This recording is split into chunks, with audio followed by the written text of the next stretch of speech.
കഴിഞ്ഞ ദിവസം ലോക്സഭയിൽ ആരംഭിച്ച പ്രത്യേക സമ്മേളനത്തിൽ 3 പ്രധാന ബില്ലുകൾ അവതരിപ്പിച്ചു. 131 ഭരണഘടനാ ഭേദഗതി bill, delimitation bill, union territories ഭേദഗതി ബിൽ 2026.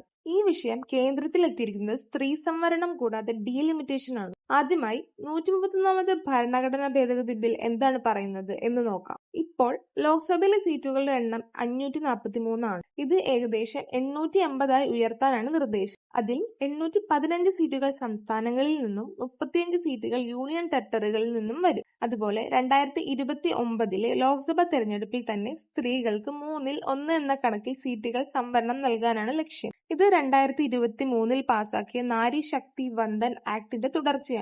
ഇപ്പോൾ പഞ്ചായത്തുകളിലും നഗരസഭകളിലും സ്ത്രീകൾക്ക് സംവരണം നിലവിലുണ്ടെങ്കിലും ലോക്സഭയിലും സംസ്ഥാന നിയമസഭകളിലും ഇതിപ്പോഴും നടപ്പിലാക്കിയിട്ടില്ല. പക്ഷേ ഇവിടെ ഒരു പ്രധാന വ്യവസ്ഥയുണ്ട്. ഡീലിമിറ്റേഷൻ കഴിഞ്ഞ ശേഷമേ സംവരണം നടപ്പിലാക്കൂ. എന്താണ് ഡീലിമിറ്റേഷൻ? ജനസംഖ്യയെ അടിസ്ഥാനമാക്കി മണ്ഡലങ്ങളുടെ അതിർത്തികൾ പുനഃക്രമീകരിക്കുകയും പുതുക്കുകയും ചെയ്യുന്ന പ്രക്രിയയാണ് ഡീലിമിറ്റേഷൻ. സാധാരണയായി സെൻസസ്, ഡീലിമിറ്റേഷൻ, തെരഞ്ഞെടുപ്പ് എന്ന ക്രമത്തിലാണ് ഇത് നടക്കുന്നത്. എന്നാൽ ഇപ്പോഴത്തെ പ്രധാന പ്രശ്നം എന്താണ്? 2021 സെൻസസ് കോവിഡ് കാരണം വൈകി. ഇപ്പോൾ 2026 ഇത് നടക്കുന്നത്. സാധാരണ രീതിയിൽ നോക്കിയാൽ 2026 മുതൽ 27 വരെ സെൻസസ് പൂർത്തിയാകും. 2027 മുതൽ 28 വരെ ഡീലിമിറ്റേഷൻ നടക്കും. 2029 തെരഞ്ഞെടുപ്പിൽ സംവരണം നടപ്പിലാക്കും. സർക്കാർ പറയുന്നത് 2026 സെൻസസ് തീരാൻ കാത്തിരിക്കേണ്ട, 2011 ഡാറ്റ ഉപയോഗിച്ച് ഡീലിമിറ്റേഷൻ നടത്തി അതിനുശേഷം സ്ത്രീ സംവരണം നടപ്പിലാക്കാം. എന്നാൽ പ്രതിപക്ഷവും ദക്ഷിണേന്ത്യൻ സംസ്ഥാനങ്ങളും ഇതിനെ ശക്തമായി എതിർക്കുന്നു. എന്തുകൊണ്ട്?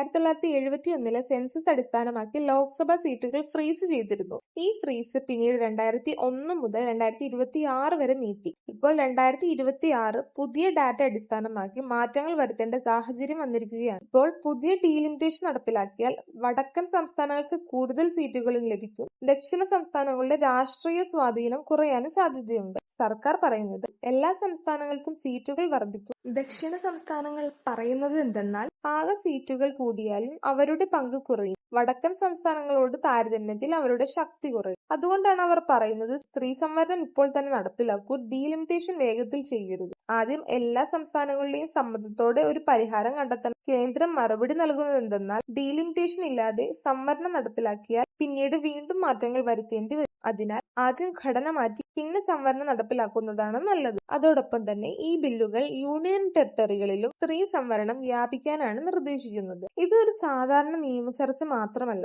ഇന്ത്യയുടെ ഫെഡറൽ ഘടന, സംസ്ഥാനങ്ങളുടെ ശക്തി, രാഷ്ട്രീയ പ്രതിനിധാനം, സ്ത്രീകളുടെ പങ്കാളിത്തം എന്നിവയെല്ലാം ബാധിക്കുന്ന ഒരു വലിയ വിഷയമാണ്. ഇത് എങ്ങനെ മുന്നോട്ട് പോകും? ബില്ലുകൾ പാസ്സാകുമോ? മാറ്റങ്ങൾ വരുമോ? അടുത്ത ദിവസങ്ങളിൽ ഇത് വ്യക്തമാകും. നിങ്ങളുടെ അഭിപ്രായങ്ങൾ കമന്റ് ചെയ്യാനും മറക്കല്ലേ.